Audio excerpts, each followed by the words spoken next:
Before leaving on a business trip out of town, my husband suddenly came up to me and said he was afraid my car's brakes had a problem and that it could endanger my trip. After my husband checked the vehicle and I got on my way, halfway through the journey I felt that something wasn't right, so I pulled over and got out to check my car's tires. At that moment, I froze when I found a strange device hidden inside the wheel well. Filled with suspicion, I secretly took that object to the police station to have it examined. 2 hours later, the officers called me on the phone, their voices trembling in a state of panic. What they told me and what they showed me left me in shock. I felt my breath catch in my throat. I would have never imagined it. But before the story begins, write to me in the comments from which city or country you are listening to me from. Don't forget to like the video and subscribe to the channel so it can continue to grow and bring you more and more interesting stories. That morning, the sun had not yet fully risen above the horizon, but activity already filled the simple yet cozy home of the young couple. Sarah had woken up very early. As a professional and independent woman, she was accustomed to preparing everything with order and anticipation. Besides, that day she had an important work meeting that required her to travel out of the city. Sarah was getting ready in front of the mirror, adjusting her business attire and making sure her scarf was perfectly placed. She observed her reflection, trying to build up her courage for the long journey she would undertake alone in her own car. Meanwhile, in the kitchen, David, her husband, was sitting anxiously at the dining table. A cup of black coffee that had already gone cold remained untouched in front of him. David nervously drummed his index finger on the wooden surface with an irregular rhythm. His eyes stared blankly at the wall, but his thoughts seemed to be wandering far away. Sarah, who had just come out of the bedroom, immediately noticed her husband's strange behavior. Normally, David was the most enthusiastic person to greet her in the mornings with a warm smile. But this time, the man's face looked tense and pale, as if he were carrying a huge weight on his shoulders. Sarah approached her husband and gently touched his shoulder. David jumped as if he had just woken from a nightmare. Sarah asked him with a worried tone if he was sick, as his face looked sweaty, even though the morning air was quite cool. David quickly shook his head, trying to force a smile onto his lips. He explained that he had simply slept poorly because he had a nightmare about Sarah's trip. He told her that in his dream, he had seen her car in a terrible accident on the highway. His voice sounded convincing, filled with the concerned tone of a husband who deeply loves his wife. Sarah's heart was moved to hear that. She felt lucky to have a husband like David, who cared so much for her. Sarah tried to calm him, telling him it was just a dream and that she would drive very carefully. However, David insisted. He stood up from his chair with a sudden movement and told her he had a bad feeling, that he wanted to personally check the car's condition before she left. David asked for the keys with an urgent tone, explaining that he just wanted to check the tire pressure and the state of the brakes for a moment to feel at ease. Suspecting nothing at all, Sarah handed him the car keys and let David go out to the garage while she went back inside the house to double-check the work documents she needed to bring. From the living room window, Sarah glanced towards the garage from time to time. She saw David open the car door, get in for a moment, then get out and crouch near the rear tire. David seemed busy doing something under the vehicle. Sarah smiled slightly, feeling touched by her husband's dedication. She thought about how lucky she was to have such a protective life partner. About 15 minutes later, David returned to the house. His hands were slightly dirty with dust and black oil stains. His breathing was a bit heavy, like someone who had just run a marathon. Sarah immediately grabbed some wet wipes and gave them to David to clean his hands. David received them with trembling hands and stared into Sarah's eyes before speaking in a hoarse voice. He told her that his feeling had been correct, that he had found a slightly loose brake bolt on the rear wheel. Something that, according to him, could have been very serious if he hadn't tightened it before a long, high-speed trip. David explained with technical details that were confusing to Sarah how the brakes could have failed if he hadn't fixed them. He assured her that the car was now safe because he had repaired it. Sarah, who knew nothing about mechanics, simply nodded confidently. She thanked him repeatedly while hugging him. She didn't notice that the cold sweat running down David's temples was not the sweat of someone who had just been working, but the icy sweat of fear and tension from the evil act he had just committed. The time came to leave. Sarah put her small suitcase in the trunk of the car. Before getting into the driver's seat, she took a moment to call her mother Carol. Sarah had a habit of always calling her mother for a comforting word whenever she was about to embark on a long journey. Over the phone line, Carol's soft voice sounded reassuring. She asked Sarah not to drive fast and to be safe on the road. That brief conversation gave Sarah a special inner strength. She hung up the phone with a sense of peace, ready to face the grueling work trip. David was standing in the garage doorway watching Sarah's every move. When she started the car's engine, the vehicle's soft purr sounded normal. David approached the car window, which was slightly ajar. He kissed Sarah's forehead for a long moment as if it were a farewell kiss. He asked her once more to be careful. However, there was something strange in David's gaze. If Sarah had been more perceptive at that moment, she would have noticed that there was no warmth of love in those eyes, but a cold, calculating look, like that of a predator releasing its prey into a trap. Sarah waved goodbye and began to back the car out of the driveway. She saw that David remained motionless in his spot without waving back, just staring intently at the car as it began to pull away. Sarah sighed deeply, trying to shake off the strange feeling that had suddenly crept into her heart. She convinced herself that David's rigid attitude was just an exaggerated form of concern. The car moved on, cutting through the neighborhood streets, which were still quiet, leaving behind the house she had always considered her paradise, unaware that the person she trusted most had just designed the stage for her death. The streets that morning were quite calm. The traffic wasn't very heavy yet, so Sarah was able to drive her vehicle at a moderate speed. Her thoughts began to focus on the presentation she had to give that afternoon in another city. She tried to concentrate. She turned on the radio to break the silence. However, the image of David's tense face that morning kept appearing in her mind. Why were her husband's hands so cold when they said goodbye? Why did his eyes seem so restless and unfocused? These questions buzzed softly in Sarah's head, competing with the voice of the radio host reading the weather forecast. Sarah tried to push away all these negative thoughts. She felt guilty for doubting her husband's sincerity. David had gone to great lengths to check her car. He had even gotten dirty with oil for her safety. Sarah promised herself she would buy David his favorite gift when she returned from the trip as a token of her gratitude. She imagined David's smile upon receiving the gift. An ironic image considering what her husband had really planned. The car continued on, taking Sarah further and further from home and closer to the danger hidden with every turn of her vehicle's wheels. The sky began to clear completely. The morning sunlight illuminated the highway that stretched long before Sarah. She increased her car's speed, wanting to reach her destination soon so she could rest a bit before the meeting began. Everything seemed normal. The steering wheel felt stable, the engine sounded smooth, and the brakes worked well when she had to slow down at the toll booth. Sarah's confidence returned. What David had said was true. The car was safe. She felt foolish for having been worried. She leaned back more relaxed in the car seat, enjoying the scenery of farmlands and hills that began to appear on both sides of the road, unaware that the countdown to disaster had begun the moment she started the car's engine. An hour of travel had passed. Sarah was now on a fairly deserted stretch of the interstate highway. To the left and right of the road, vast fields dominated, creating a rather silent atmosphere, even in broad daylight. Sarah kept her car's speed steady at about 75 mph. At first, the journey felt very comfortable. Pop music played softly from the car's audio system, accompanying Sarah, who occasionally hummed along quietly. However, this tranquility was gradually disturbed by a strange sound that her ears faintly picked up. At first, Sarah thought it was just the sound of small pebbles kicking up and hitting the car's body, something common on highways. The noise sounded like a soft tapping tick-tick-tick, but it had a very constant rhythm. Sarah tried to ignore it by turning up the radio volume to cover the sound, but the more she drove, the more annoying the noise became, not because it got louder, but because of its unnatural consistency. That sound didn't seem like a normal engine fault or the rubbing of tires on the asphalt. The noise was too rhythmic, as if something was working mechanically in the lower part of her car. A sense of unease began to spread through Sarah's chest. She turned off the radio completely to listen more clearly. The silence inside the car was now filled only with the sound of the wind, the hum of the engine, and that mysterious tapping. Tick, tick, tick.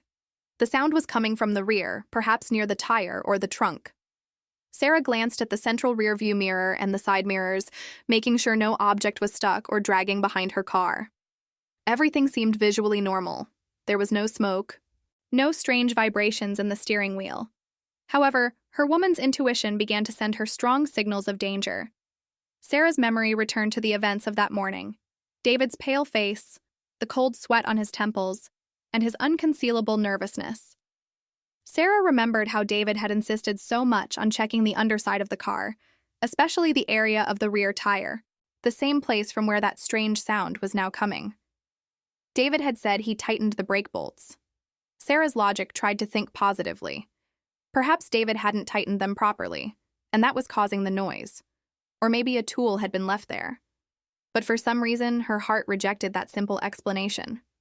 There was a fear creeping cold up her spine, a fear that couldn't be explained by logic. Sarah decided not to risk it. Even though David had guaranteed the car was safe, that sound was too distracting. Ahead, she saw a sign indicating a rest area, but it was still 15 miles away. Sarah felt impatient. She saw that there was a fairly wide and flat shoulder up ahead, protected by a solid barrier. She turned on her turn signal, gradually reduced her speed, and stopped her car on that shoulder. Once the car came to a complete stop, Sarah didn't get out immediately. She sat for a moment, gripping the steering wheel with both hands, which were starting to sweat. Her heart was beating fast for no apparent reason. She took a deep breath, trying to calm herself. "I'm just going to check the tire, Sarah. Don't be paranoid," she whispered to herself. She took her phone, turned on the flashlight, and opened the car door. The strong wind from other passing vehicles whipped her scarf, forcing her to be careful as she got out. Sarah walked around the car to the back. She crouched near the rear driver's side tire, the place where David had been so busy working that morning. She turned on her phone's flashlight and aimed it into the spaces of the rim and the underside of the car. At first, she saw nothing but road dust and dirty suspension components. But when she directed the flashlight's beam further in, behind the rim, her eyes caught something strange. There was a small, square, black object the size of a cigarette pack attached firmly to the inside of the chassis near the gas tank. That object was clearly not an original part of the car. Its shape was too clean and foreign compared to the surrounding components, which were covered in dust. Sarah brought her face closer. She squinted to see better. Her heart seemed to stop when she saw a small red indicator light on the side of that box, blinking slowly. Beep, beep, beep. The blinking of that light was in sync with her heartbeat, which was now accelerating rapidly. That wasn't a loose bolt. That wasn't a forgotten tool. It was an electronic device intentionally placed there. Sarah's hands trembled violently as she dared to touch the object. It felt cold and slick. The object was attached with a very strong magnet. With what little courage she had left, Sarah pulled the object with all her might. Click. The object detached from the car's chassis. Now that mysterious black box was in the palm of her hand. It was light, but it felt deadly dangerous. Sarah turned the box over and saw a set of thin wires that had previously been connected to a small interface, but were now severed when she ripped it off. The world around Sarah seemed to spin. Thousands of questions exploded in her head. What was this? Why was there a tracker or something similar in her car? Who had put it there? The image of David's face reappeared. This time not with love, but with horror. David was the last person to touch that part. David was the one who insisted on checking under the car that morning. David was the one who seemed nervous and was sweating coldly. The pieces of the puzzle began to fit together, forming a terrifying picture. Her own husband had placed this device. Sarah felt nauseous. Her legs grew so weak that she collapsed onto the asphalt of the shoulder. She wanted to cry, she wanted to scream, but her voice was stuck in her throat. The feeling of betrayal was far more painful than the fear. However, her survival instinct soon took over. She couldn't just stay there. If David had planted a tracker, it meant her husband knew where Sarah was at that moment. Sarah looked at the phone in her hand. She should call David and demand an explanation. No, her gut screamed. If David had malicious intentions, calling him would only let him know his plan had been discovered. Sarah stood up, brushing the dust off her skirt abruptly. Her face, which had been pale, now hardened with determination. She would not go back home. She would not continue her business trip. She would not call David. She had to seek protection from a neutral authority. Sarah remembered there was a large police station in the nearest city, just about 20 minutes from her current position.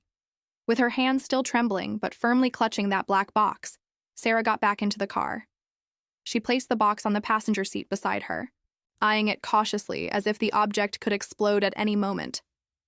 Sarah started the engine. This time she drove not as an obedient wife, but as a woman fighting for her life. She made a U-turn at the nearest exit, ignoring her work plan, ignoring her husband, and sped towards the police station. During the entire drive, tears began to stream down her cheeks. They were not tears of cowardly sadness, but tears of pain from a deep wound to the heart. She prayed inwardly, hoping her suspicions were wrong, even though her common sense screamed that she was in grave danger. Upon arriving at the police station parking lot, Sarah didn't park her car neatly. She stopped right in front of the main lobby, startling the officer on duty. Sarah got out of the car with hurried steps, clutching that black box. The officer on duty, who saw the panic on the woman's face, approached immediately. With her breath catching, Sarah handed him the box and told him in a trembling voice that she needed help, that her husband had placed that in her car, and that she believed it was not something good. That sentence was the beginning of a long nightmare that would reveal who David really was, the man who had slept beside her all this time. The atmosphere in the police station waiting room that afternoon felt so strange and distressing for Sarah. The pale white light of the fluorescent lamp reflected on the cold ceramic floor, creating a sterile atmosphere that only heightened the anxiety in her heart. After handing the mysterious black box to the officer on duty, Sarah was led to a special room separate from the main lobby. She sat there alone, wringing her hands, which were as cold as ice. The wall clock hanging above the door ticked at a slow, torturous pace, as if mocking the slowly passing time. Each tick-tock of the hand struck her eardrums, reminding her of the tick-tick sound she had heard in the car. Sarah tried to close her eyes, trying to push away the image of David's face, which continued to haunt her thoughts, but the fear was too strong. At first, the officer who took Sarah's report seemed to act normally, even with a certain skepticism. He probably thought this was just a common case of a marital dispute where a possessive husband placed a GPS tracker to monitor his wife. However, that relaxed attitude changed drastically within minutes. Sarah saw through the glass window of the waiting room that the officer returned with a tense face after examining the box in the back room. She saw him whispering seriously with his partner, then calling someone with an urgent tone. Shortly after, unusual activity began. Several police officers in full uniform were running through the hallways, and Sarah overheard the words "evacuation" and "bomb squad" being uttered almost in shouts. Sarah's heart seemed to stop. She realized that the object she had brought was not just any toy. 2 hours passed in agonizing uncertainty. Sarah was not allowed to leave that room. Even to go to the bathroom, she had to be escorted by a female officer.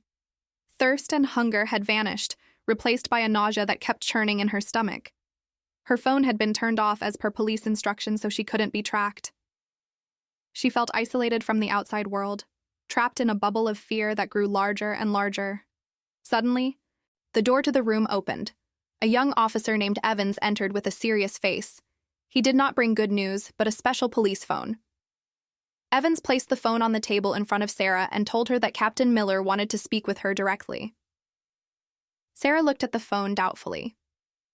Why did Captain Miller have to call her if they were in the same building? Evans explained that Captain Miller was in the containment area with the bomb disposal team, examining the object Sarah had brought. They couldn't risk bringing her there. With violently trembling hands, Sarah picked up the receiver and brought it to her ear. There was a momentary silence. Only a heavy breathing could be heard from the other side. When Captain Miller's voice finally came through, it was not firm or authoritative as Sarah imagined a police chief's would be. That voice trembled, filled with a tone of contained panic and disbelief. Captain Miller began the conversation by asking Sarah to remain calm, but the next sentence completely shattered Sarah's defenses. The captain told her that she was very lucky, or perhaps God still loved her very much, because she was still breathing at that moment. He explained that the small black object Sarah had found behind her car's rim was not a simple common GPS tracker. That object was a very sophisticated and deadly homemade bomb detonator. Captain Miller explained with a strained voice that inside that box was a small amount of C4 explosive material but enough to puncture the gas tank and create a chain explosion that would have incinerated the car in an instant. Sarah's world went dark. Her breath got stuck in her throat. She felt as if the oxygen in the room had been completely sucked out. A bomb. Her husband had planted a bomb. Captain Miller continued his hair-raising explanation. The device was designed with a dual detonator mechanism. First, the device was connected to a speed and vibration sensor. If Sarah's car traveled on the highway at a stable speed above 75 mph for more than 10 minutes, the detonator would activate automatically. Second, the device also had a remote detonator that could be activated via a cell signal if the automatic detonator failed. In other words, David had designed an almost perfect death scenario. David wanted Sarah to burn to death on the highway, and for the police to think it was a normal traffic accident due to brake failure or an engine short circuit. Sarah's tears fell silently, soaking her cheeks in her scarf. Her body trembled violently as if she were in the middle of a snowstorm. She imagined herself driving that morning. If only she hadn't been perceptive to that strange noise. If only she hadn't decided to stop and check the tire. If only she had kept accelerating her car on the highway according to the original plan. Right now, she would be a pile of charred flesh inside the frame of a burning car. David, the man who had hugged her that morning, the man who pretended to check the brakes for her safety, was actually sending her to her grave. David's smile, the kiss on her forehead, and his warning to be careful, it had all been the theater of the cruelest devil. Captain Miller, on the other end of the line, tried to calm Sarah, although his own voice still sounded shaken.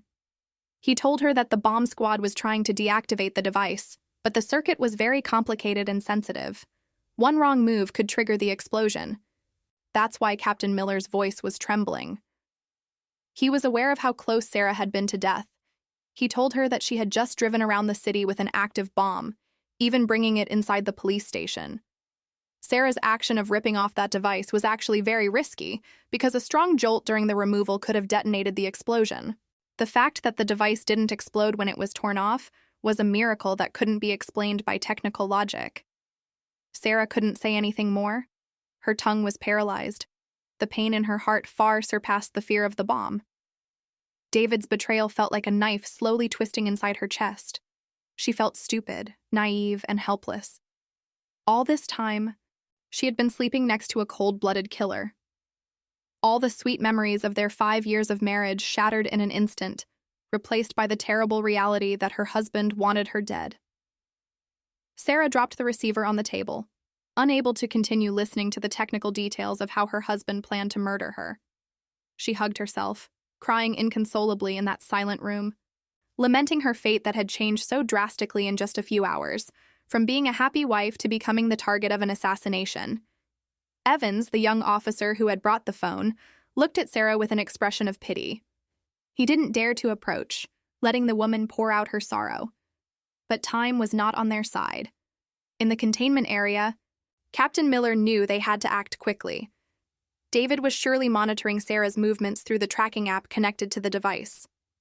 If David saw that Sarah's location was stopped for too long at the police station, he would become suspicious and could flee or destroy other evidence. Captain Miller had to devise a plan immediately. A risky plan that required Sarah's mental strength to rise from her breakdown and fight back. Sarah had to stop crying because her tears would not save her life, but her courage would be what determined everything. When her crying subsided, Sarah sat with a blank stare, contemplating the white wall in front of her. The door to the room opened again, and this time Captain Miller entered in person, accompanied by Evans. Captain Miller looked tired. His uniform shirt was somewhat wrinkled, but his eyes radiated the firmness of a leader ready for battle. He sat in the chair across from Sarah, looking at the unfortunate woman with a fatherly expression. There was no more trembling voice like on the phone call. Now there was only a sharp focus on catching the culprit. Captain Miller placed a digital map on the table showing a red dot blinking at the location of the police station. He explained the serious situation they faced. That red dot on the map was the signal emitted by the bomb's tracker. David, wherever he was at that moment, was surely seeing the same dot on his phone or computer. Right now, David was probably wondering why his wife had stopped at a police station. If David realized his plan had failed, he could flee the country or destroy other evidence at home that could incriminate him. The police needed time to gather solid evidence, and the best way to buy time was to make David believe his plan was working perfectly. They had to deceive the deceiver. The plan devised by Captain Miller sounded like a scene from an action movie, but it was the only way out. The police technical team would transfer the bomb's detonator to a special shock-proof box. Then they would transport it using a drone or an undercover vehicle towards the highway, simulating the route of Sarah's work trip. They would take the device to an old limestone quarry area, desolate and far from any settlement, which was geographically on Sarah's trajectory. There, the bomb squad would detonate the bomb in a controlled manner. For David, monitoring from afar, he would see the GPS point moving normally along the highway, and then suddenly the signal would disappear, along with the news of an accident that would be fabricated by the police. Sarah listened to the plan carefully. At first, she doubted if she would be able to participate in such a charade. However, the pain burning in her chest slowly transformed into fuel for courage. She didn't want to be a passive victim. She wanted to see David's true face when his mask fell. With a slow but firm nod, Sarah accepted Captain Miller's plan. She completely handed over control of the operation to the police. Captain Miller immediately gave the signal to Evans to begin execution. The technical team moved quickly to transfer the deadly package out of the building with high-level security procedures. Sarah was taken to the cyber monitoring room, where there was a large screen displaying the movement of the red dot in real time. Sarah watched the dot begin to move, leaving the police station, traveling through the main streets, and entering the highway.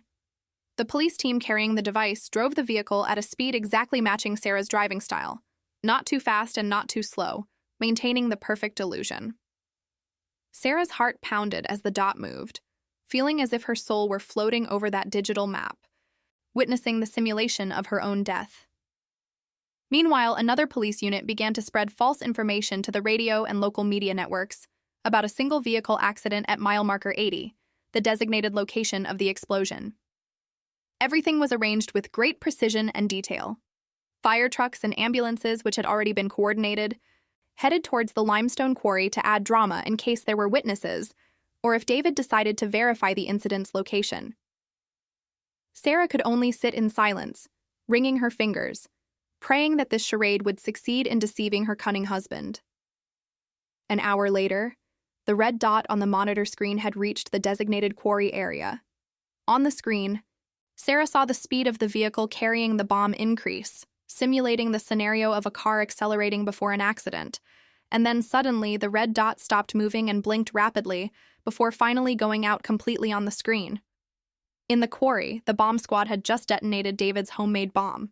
The sound of the explosion was not heard at the police station, but the silence in the monitoring room felt deafening. The signal was gone. To the outside world, and to David, Sarah had just suffered a fatal accident.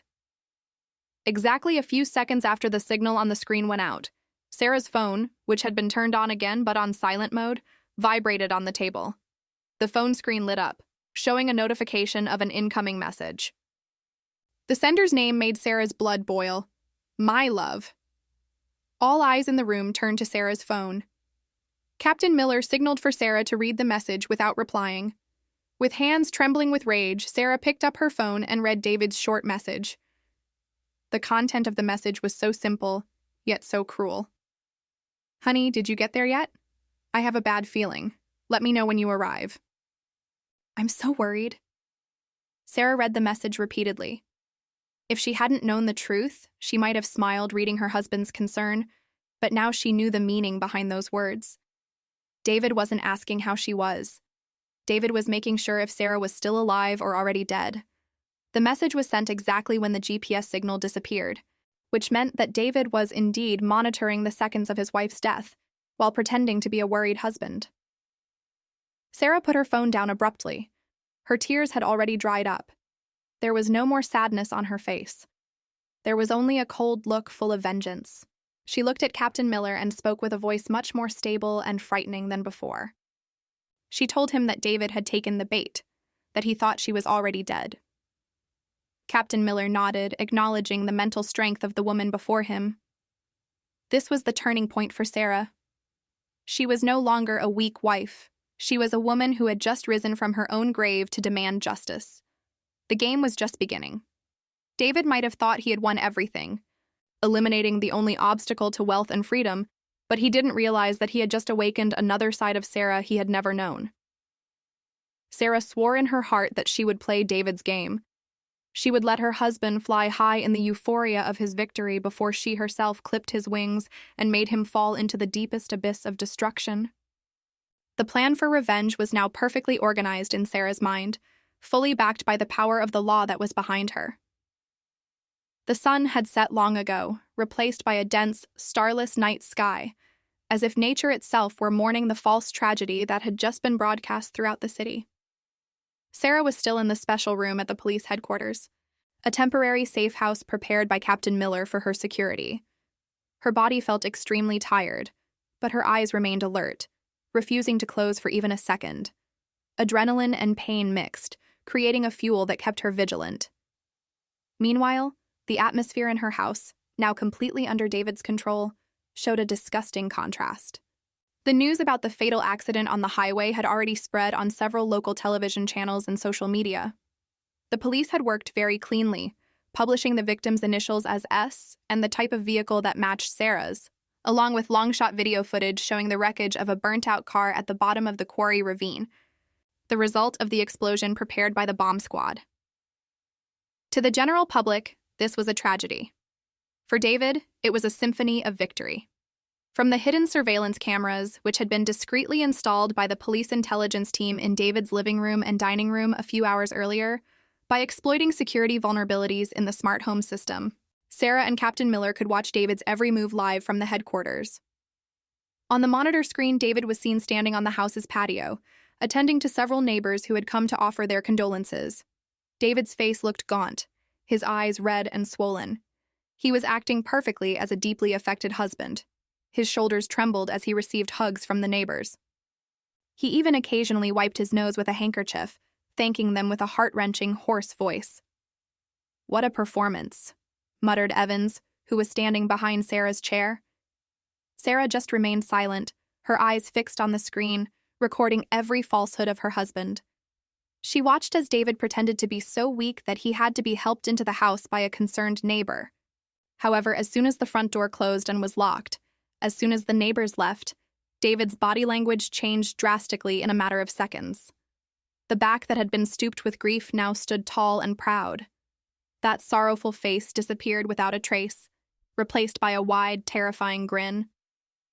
David walked calmly to the kitchen, opened the refrigerator, and took out a bottle of cold mineral water. He drank it greedily, as if he had just finished an exhausting race. There were no tears, no sadness, only satisfaction. Shortly after, the back doorbell rang with a specific code of knocks. David hurried to open it. A young woman with long hair and fashionable but somewhat covered clothing entered, so as not to attract attention. It was Jessica. Sarah clenched her fists under the table as she saw that woman enter her house, treading on the floor Sarah cleaned every day with her dirty shoes. Jessica immediately ran to hug David, laughing softly. "Did it work?" she asked in a flirtatious tone. David nodded with determination, lifting Jessica slightly. He was so happy. "Cleanly. The news is already out. No one suspects anything." "Everyone thinks it was a pure accident," David replied with pride. Then they both moved to the dining room. Sarah watched as David took out expensive food ingredients that he had apparently hidden in the back of the refrigerator, covered with common vegetables so Sarah wouldn't see them. There were premium quality steaks and imported fruits. It turned out David had already planned this celebration party even before Sarah left. Without wasting time, David began to cook the steak with skill, whistling as he flipped the meat in the pan. Jessica sat in the dining room chair, the chair where Sarah usually sat, while playing with her phone, checking the online news about Sarah's death and smiling sarcastically. "Look at this, honey," Jessica said, showing her phone screen to David. "People's comments online are praying for you so much. May the widowed husband have strength. Ha ha, if only they knew your strength right now is cooking Wagyu steak." David let out a laugh. The sound of his laughter echoed in the house that should have been in mourning. "Let them. Their prayers will smooth our path to the bank. Tomorrow, I'll start processing the death certificate. You have the papers from the fake notary ready, right?" Jessica nodded. "All set. As soon as the death certificate is issued, we just have to file the inheritance claim. In a month, We'll be millionaires." At the police headquarters, Captain Miller ordered his staff to record every second of that conversation. This was very solid evidence, a direct confession from the culprits' own mouths. But for Sarah, this was an indescribable emotional torture. She saw her favorite plate, a gift from Carol, now being used by Jessica. She saw the crystal glasses she only used on special occasions, now filled with soda by David to toast with his mistress. They ate with gusto, cutting the meat roughly, as if they were cutting up the remnants of Sarah's memories in that house. There was no alcohol or wine on that table, because David wanted to remain completely sober to receive more visitors who might arrive that night. They only drank expensive sodas and fruit juices, but the intoxication they felt was the intoxication of victory. The conversation between them became increasingly disgusting. They began to discuss renovation plans for the house. Jessica said she wanted to change the paint color in the living room because the color Sarah had chosen was too plain. She also wanted to throw out all of Sarah's clothes from the closet and replace them with her collection of brand names. David agreed to everything easily, as if Sarah had never existed in his life. Besides, she was boring, David said while chewing the meat. Those words slapped Sarah harder than any physical blow. Sarah was too rigid, too proper. Living with her was like living in a convent. I need someone more exciting who can enjoy the money like you, Jessica. Jessica smiled seductively, bringing a piece of meat to David's mouth. And now you're free. There are no more breaks holding you back. Speaking of breaks, are you sure she didn't suffer? I mean, the explosion killed her instantly, right? Jessica asked, feigning concern, but her tone was flat. David shrugged indifferently. Who knows? And I don't care. Whether she died instantly or burned slowly, the result is the same. The important thing is she's gone and her signature is no longer needed. The inheritance from that old man is now mine. David's cold response made Sarah, watching from the screen, feel her blood freeze. That man truly had not a shred of conscience. David didn't even consider Sarah a human being, just an administrative obstacle to be eliminated. Sarah turned off the monitor in front of her. She could no longer bear to watch that disgusting intimacy over her own grave. She had seen enough, she had heard enough. Her tears had completely run out. Now in her chest, there was only a void ready to be filled with the plan of revenge. Sarah turned to Captain Miller, her face as hard as a rock. She told him coldly that she had now seen the real devil, and now she asked for his permission to become the ghost that would haunt his dreams. Captain Miller nodded with respect. He explained that the recording was enough to get them both on multiple charges. The death penalty or a life sentence awaited them. But according to the plan, they would first play with them psychologically. They would make them feel tormented by their own sins before the handcuffs touched their hands. That night, while David and Jessica slept soundly with full stomachs and sweet dreams of wealth, they were unaware that outside, Sarah and the police team were preparing a surprise that would turn those sweet dreams into an eternal nightmare. Tonight's celebration was their last celebration as free people. Starting tomorrow, the real terror would begin. On the third night after the news of Sarah's death was broadcast, the house was filled with visitors who came ceaselessly to offer their condolences. A green tent was still set up in the front yard, covering rows of plastic chairs occupied by neighbors, distant relatives, and Sarah's colleagues who came to offer prayers. The sound of quiet reflection filled the air, creating a solemn and mournful atmosphere. However, for David, every second spent at that event was a torture of extreme boredom. He was sitting cross-legged in the living room, wearing a white shirt and feigning a sorrowful expression he had practiced in front of the mirror for hours. Occasionally, he would dab at his dry eyes, pretending to hold back tears when a guest greeted him with words of comfort. Inside, David was busy calculating the estimated time until the event would end and he could go back to enjoying his freedom. Carol, Sarah's mother, was sitting not far from David. The elderly woman looked deeply affected. Her face was swollen, and her vacant gaze was fixed on the floor. David would occasionally glance at his mother-in-law with a sense of discomfort. He felt Carol was being overly dramatic. Around 8 p.m., when the community prayer session was at its most solemn, strange things began to happen. At first, it was just something insignificant. The crystal chandelier in the living room suddenly started to flicker. The guests looked at each other, thinking it was just a voltage problem due to high electricity consumption. However, the flickering had a strange pattern. Off, on, off, on. Then it went completely dark for several seconds, before turning back on with a much brighter intensity that dazzled the eyes, only to dim again like a candle's flame. David felt a cold sweat run down his back. He knew the house's electrical system had been renovated last year and was all connected to a smart home system. He tried to think logically. Perhaps there was a short circuit, but a sense of unease began to creep into his heart. Before the guests recovered from the shock of the strange acting lamp, the room temperature suddenly dropped drastically. The air conditioners installed in the corners of the house seemed to have been commanded by an invisible hand to operate at the lowest temperature with the fan power at maximum. The cold wind blew strongly, causing the window curtains to billow wildly. Even though the windows were closed, visitors began to adjust their jackets and blankets, whispering in confusion. David rushed to his phone to check the smart home control app, intending to turn off the air conditioning. But to his surprise, he saw the notification on his phone screen. Access denied. Primary controller, Sarah. David's jaw dropped. He was sure he had reset all access after Sarah's death. But why was his wife's name still appearing as the controlling administrator? His heart began to pound. The real terror began a few minutes later. In the middle of the silent pause between prayers, the smart speaker on the living room sideboard suddenly turned on by itself. Its indicator light spun blue, signaling it was active. There was a moment of static, causing all eyes to turn towards the small round object. Then a very familiar voice recording was heard. It was Sarah's voice. Not the ghostly, terrifying voice of a specter, but a snippet of a recording of Sarah's voice humming her favorite song in the bathroom. A recording David had secretly taken when they were still a loving couple. "Hey David, don't forget to close the door." Sarah's cheerful, lively voice echoed in the room full of visitors. The atmosphere instantly turned chilling. Carol became hysterical upon hearing her daughter's voice. She cried out Sarah's name, believing her daughter was present there. David's face turned pale as wax. The blood seemed to drain from his face. His hands trembled violently as he held his phone. He knew this couldn't be supernatural. This had to be a hack. But who had hacked it? Who had that private recording besides himself? David tried to forcibly turn off the speaker by unplugging it.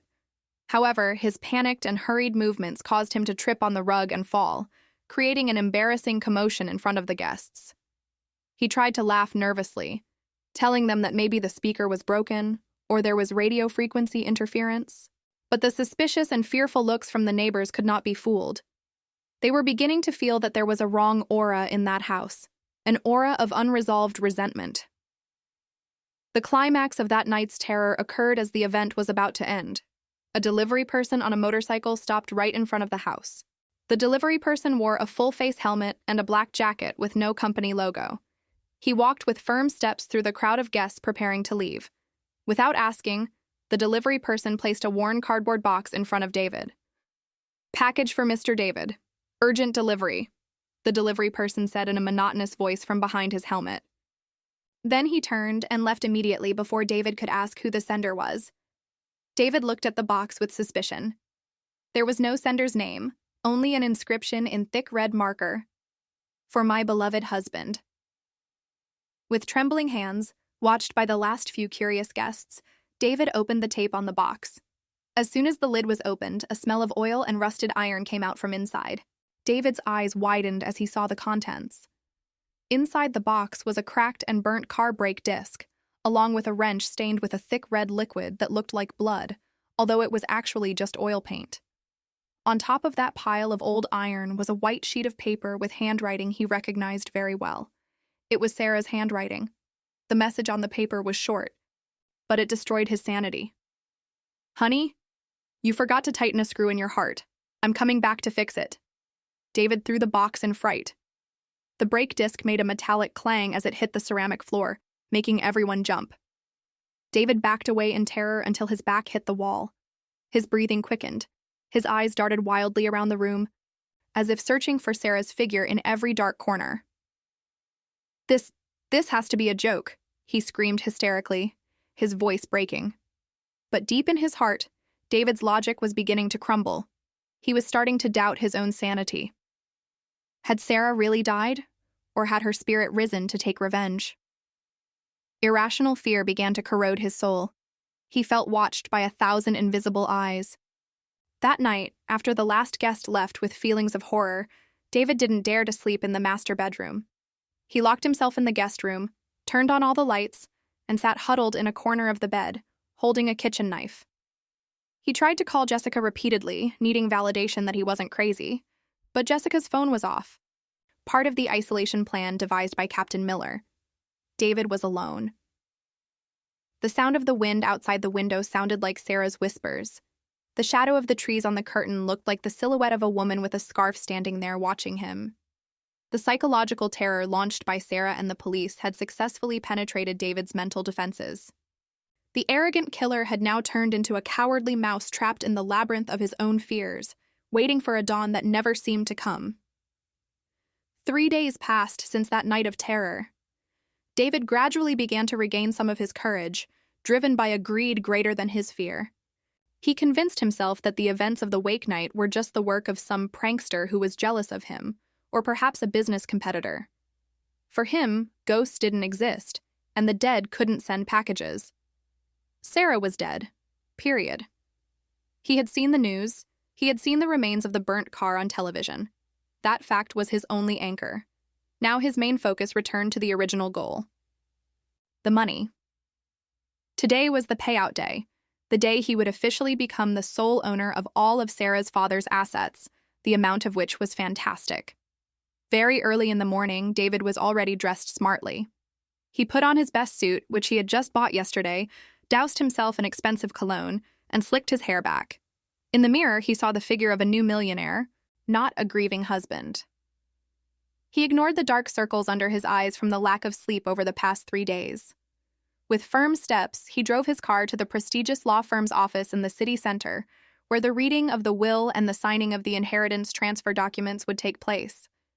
Jessica was not with him that day. The woman had given the excuse of suddenly falling ill. In reality, Jessica had already been arrested by the police 2 hours earlier and was now being interrogated. But David, knowing nothing, thought he would enjoy this moment of glory alone first. The law firm's building stood imposing with modern and intimidating glass architecture. David entered the lobby with his chin held high. He was greeted by a friendly receptionist and immediately taken to the VIP meeting room on the top floor.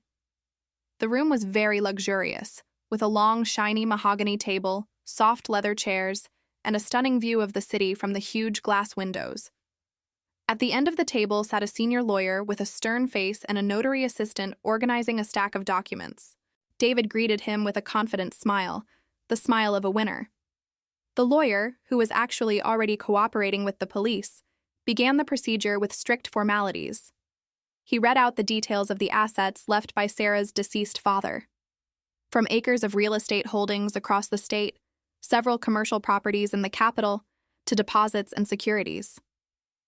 The total value made David's head spin with joy.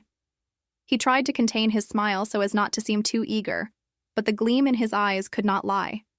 He imagined the sports car he would buy, the mansion with a swimming pool, and the round-the-world vacations he would soon make a reality. All his suffering and fears of these days were paid off. "All right, Mr. David," the lawyer said in a dry tone as he pushed a thick document towards him. "Based on the death certificate of Mrs. Sarah that you have attached and in accordance with the clauses of the will, all these assets will pass to you as the substitute heir. Please read the rights waiver clause and sign on the part marked with the fiscal stamp." David took the golden pen offered to him. His hands trembled slightly. This time, from the ecstasy of victory, he looked at that paper as if he were looking at a ticket to paradise. Without hesitation, he brought the tip of the pen to the paper, ready to stamp the signature that would change his destiny forever. However, just as the tip of the pen touched the paper, the lawyer suddenly placed his hand on the document, stopping David's movement. "Wait a moment, Mr. David," he said. David looked up, his brow furrowed in annoyance at the interruption. "What's the matter now? Aren't all the documents complete?" he asked impatiently. The lawyer looked at David with a strange expression, an expression that made David's courage diminish a bit. "Our legal procedure requires a final verification from a key witness, Sir, especially for cases where the primary heir dies suddenly in an unusual accident. We must ensure there are no disputes in the future. David snorted sharply. What witness? My wife is dead. We have no children. I am the only relative. Don't complicate things. The lawyer didn't respond. He just shifted his gaze to the large double oak door at the end of the room. David followed the direction of the lawyer's gaze. His heart began to pound again. The same feeling of unease from the night of the wake came rushing back. The silence in that room was so oppressive. Only the sound of the wall clock ticking slowly could be heard. Tick, tick, tick. Slowly, the handle of that large door moved down. The door swung open with the soft sound of hinges. From behind the door, a figure emerged. It was not a police officer, not a ghost, but a woman. The sound of high heels clicking against the marble floor was firm and rhythmic. Click, clack, click. The woman stepped into the light of the room. David squinted, and in that same instant, the pen in his hand dropped and clattered to the floor. His mouth fell open. His eyes bulged as if they were about to pop out of their sockets. His breath caught as if an invisible hand were strangling his neck. That woman was Sarah, but not the Sarah he knew. Sarah, who stood there, was wearing an elegant and formal blazer and pantsuit, radiating an aura of extraordinary power and confidence. Her face looked fresh and healthy, without a single wound. Her gaze was sharp and cold, penetrating directly into David's pupils. Sarah walked slowly, approaching the table. Each step crushed David's ego and hopes to pieces. The room seemed to shrink for David. The glass walls seemed to be closing in, squeezing him. He wanted to run, but his legs were nailed to the floor as if paralyzed. "It's not possible," David hissed in a hoarse, barely audible voice. You're dead. I saw the news. I saw the car." David backed away step by step until his hip hit the filing cabinet. He shook his head repeatedly, trying to reject the reality before his eyes. This had to be a hallucination. This had to be the effect of the sleeping pills he took last night. Sarah, the one he had planted a bomb on, couldn't be standing here alive and breathing. Sarah stopped exactly on the other side of the table, directly in front of David. She took the inheritance document that David had almost signed, glanced at it for a moment, and then tossed it back onto the table with a dismissive look. She smiled. But that smile was not the sweet smile of a wife, but the cold smirk of a judge about to pronounce a death sentence. "Hello, darling," Sarah greeted in a terrifyingly casual tone. "Your dream came true. I did come back sooner, but it's a shame I forgot to die yesterday." Those words hit David like a sledgehammer. Reality slapped him hard. Sarah was still alive. His plan had completely failed. David's panic slowly transformed into an aggressive and uncontrolled form of self-defense. His face, which had been pale, now flushed with rage and confusion. He pointed at Sarah's face with a trembling index finger, screaming that she had tricked him, that she had faked her own death, an accusation that sounded utterly ridiculous considering he was the one who had tried to kill his wife. David shouted that all of this was illegal, that Sarah was playing with the law by pretending to be dead. His shouts echoed in the luxurious room, bouncing off the glass walls. However, not a single person in the room reacted with fear. The lawyer and the notary assistant just sat there quietly, looking at David with expressions of contempt, as if they were watching the performance of a pathetic clown. Suddenly, the double doors behind Sarah burst open. The sound of heavy, authoritative military boots filled the room. Captain Miller entered in full uniform, followed by Evans and several armed members of the investigation team. Their presence brought an aura of authority that could not be questioned. David immediately fell silent. His eyes widened as he saw the police uniforms. He recognized Captain Miller's face, the policeman he had seen on the news giving statements to the press about the fake accident. The pieces of the puzzle in David's head finally clicked into place perfectly. The police were involved. This wasn't just Sarah surviving. This was a trap operation designed especially for him. David felt his knees lose all strength, and he collapsed onto the cold marble floor. Captain Miller approached, standing imposingly in front of David, who now looked tiny on the floor. With his deep baritone voice full of authority, Captain Miller told David that the charade was over, and his stage had crumbled. David still tried to deny it, babbling that he hadn't done anything. that he was just a grieving husband who came to handle inheritance matters. He shouted for proof, challenging the police to prove he was guilty. David thought the bomb had already exploded in the quarry, so there was no physical evidence that could link him. He felt he still had a chance to escape, still had hope of manipulating the facts with an expensive lawyer later. However, David's hope was instantly destroyed. Evan stepped forward with a laptop and placed it on the meeting table, turning the screen to face David. On the screen, a closed-circuit video recording from David's dining room appeared. The video showed the scene of David and Jessica eating steak with gusto while laughing. Exactly the night after the news of Sarah's death was broadcast. David's laughter and his cruel comments were heard clear and crisp through the laptop's speakers. "The important thing is she's gone. The inheritance from that old man is now mine." David's voice from the recording filled the room, becoming the most honest judge of his own crime. David's real-life face turned ashen gray. He saw himself on the screen. He saw how diabolical he was at that moment. There was no denial he could utter anymore. It still wasn't enough. Captain Miller gave another signal. The door opened again, and a female officer brought someone in. It was Jessica, but Jessica's appearance was very different from usual. She no longer looked elegant or arrogant. She wore an orange prison jumpsuit. Her hands were handcuffed. Her face was swollen without makeup, and her eyes were puffy from crying so much. As soon as she saw David, Jessica began to scream hysterically, blaming David for everything. Jessica confessed to the police that the entire murder idea came from David, that she had only been forced to forge documents, that she had been coerced into participating. Jessica sang like a canary to save herself, betraying David without any hesitation. Jessica's confession in front of David was the final nail in the coffin of his freedom. Sarah watched the pathetic scene with mixed feelings. There was satisfaction in seeing the two people who had destroyed her life now attacking and destroying each other. But there was also pain in realizing she had once loved a cowardly man like David. Sarah approached David, who was still sitting weakly on the floor. She looked deep into her husband's eyes. David looked up, his eyes glassy, this time trying to plead for mercy. He called Sarah's name in a tearful voice, perhaps trying to apologize or convince her with the sweet words he used to use. However, Sarah took a step back, refusing to be touched by those dirty hands. Sarah told him coldly that there was no darling left for her, that David had died to her the moment she found the bomb in her car. Captain Miller ordered his men to handcuff David. Two burly officers immediately pulled David up roughly, turned him around, and snapped the cold metal handcuffs on his wrists. The clicking sound of the handcuffs was like music of liberation for Sarah. David offered no physical resistance. His energy had been completely drained by fear. He could only resign himself as he was led out of the room like a captured animal. As he passed Sarah, David paused for a moment, looking at his wife with an expression of regret. Regret for being caught, not for his actions. Sarah did not look away. She met his gaze with her chin held high, showing him that she was the winner in this war. David and Jessica were taken to the building's lobby, where dozens of journalists were already waiting.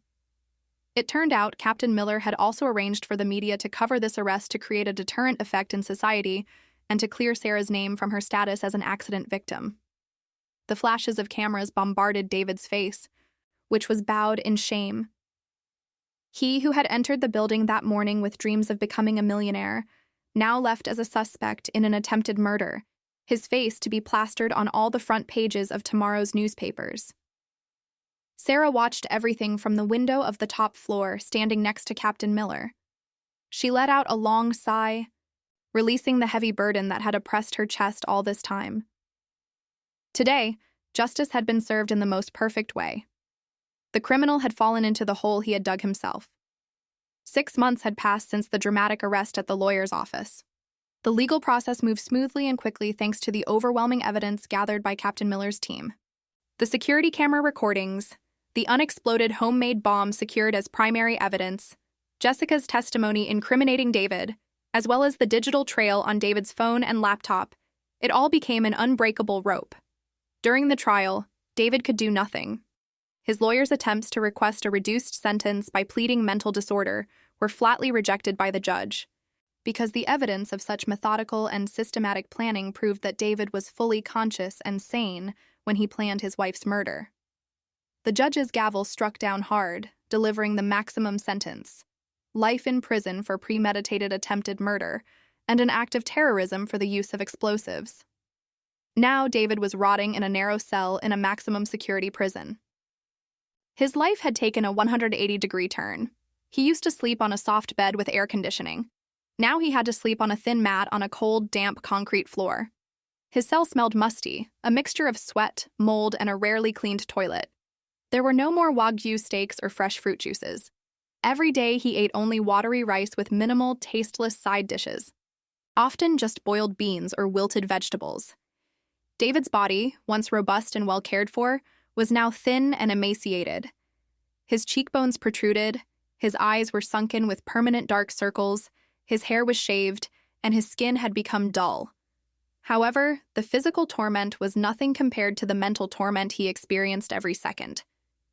Inside the prison, David had a lot of time to think, and those thoughts became his worst enemy.